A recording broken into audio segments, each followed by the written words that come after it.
everyone, I'm Lydia from Novelty, and today I have this very strange collection of books to talk about.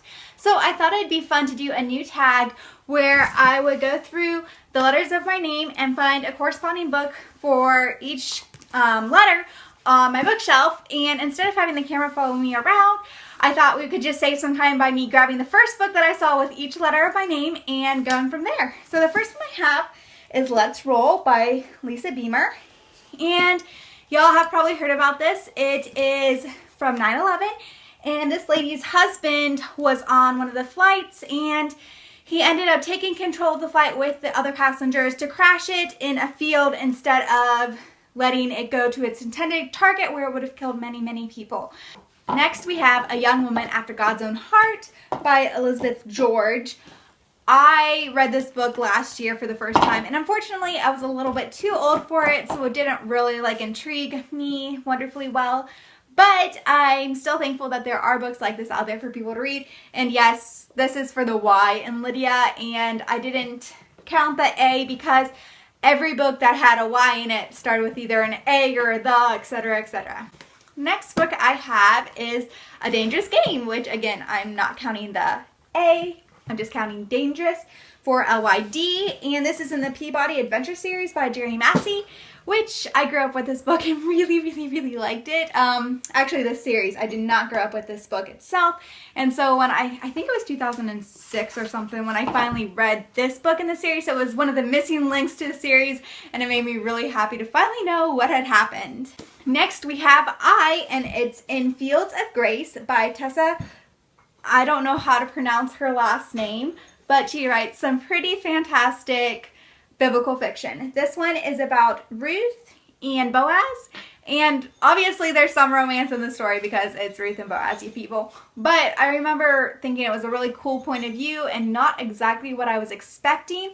For one thing, it has Boaz being a widower, which probably could very certainly well have been the case, but I just had never thought about it. So this challenged my thinking of biblical accounts that I'd grown up with and made me think, maybe it actually didn't happen the way I've always thought. Of course, the biblical, what is actually in the Bible is true, but there's so many details we don't know, and this book helped bring those things out, so that was pretty great.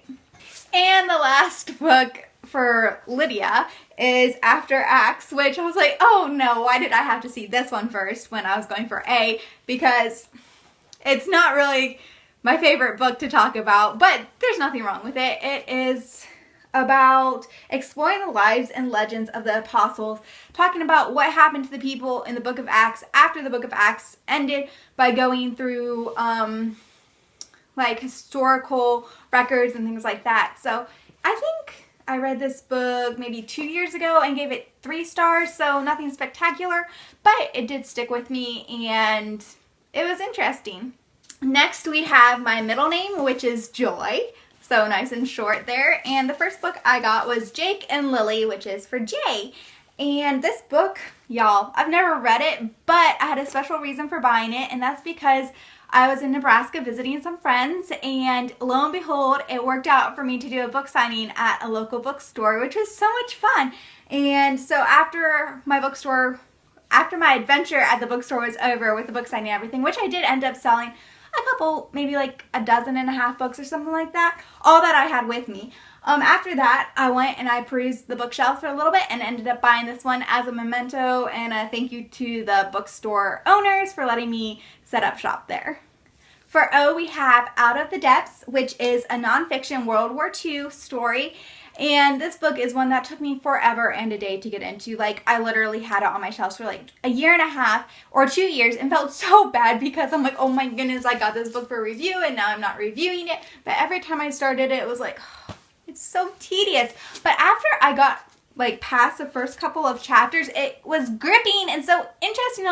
I could barely put it down, and I can still almost feel the pain of the sunburn and feel the sharks surrounding me as the author describes it, because this is about when the USS Indianapolis sank after it was torpedoed by the enemy during World War II, but the crazy thing is that they had just delivered the atomic bomb and nobody knew that, so a whole bunch of the people on the ship ended up dying, before they ever knew what contribution they had for the war. R.B. Jinkins meets his match. So yes, Arby, A-R-B-Y. I'm counting the Y and Arby as my Y for joy. Guys, I made up the rules so I can bend them if I want to. But yes, I read this book. It's actually the 5th book in the series, and I read the series in middle grade when I was doing, it was either a creative writing course or something like that, where we would go through books and like pull out different things and then write our own stories, etc., etc. And yes, they're hilarious. I need to reread them because they made me laugh so much, and I wanted to be just like the author and write hilarious books. So far I have not succeeded, but maybe in the future. And now we have Howe, which is my last name. The first one's pretty funny because it starts out with the word how, but obviously a different spelling. But it is How to Win Friends and Influence People by Dale Carnegie. And this is one of those like hugely well-known books that a lot of people, like this one had sold like thousands and millions of copies, whatever. I don't even know how many copies. But it's really good. If you have not read it, the things are still applicable today, even though this was published in... It was first published in 1937, and yet it can still like help you with life. So y'all should read it.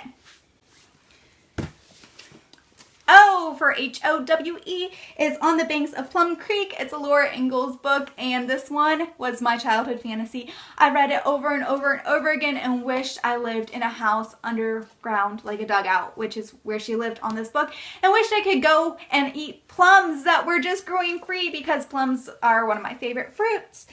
I wish I had Jack.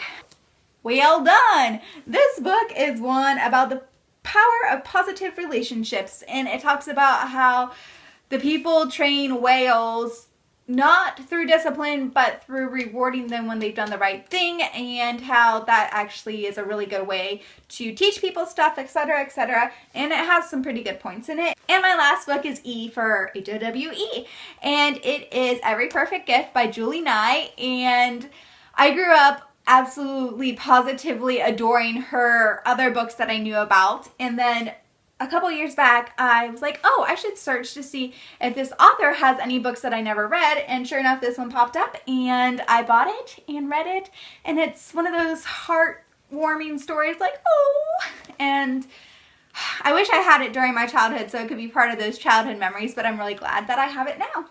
And I am going to tag Jessie from Jessie Dawn and Lindsay from the Books for Christian Girls channel. And obviously, if you don't want to do your full name, you could just do your first name or your first and middle name or whatever you want to do.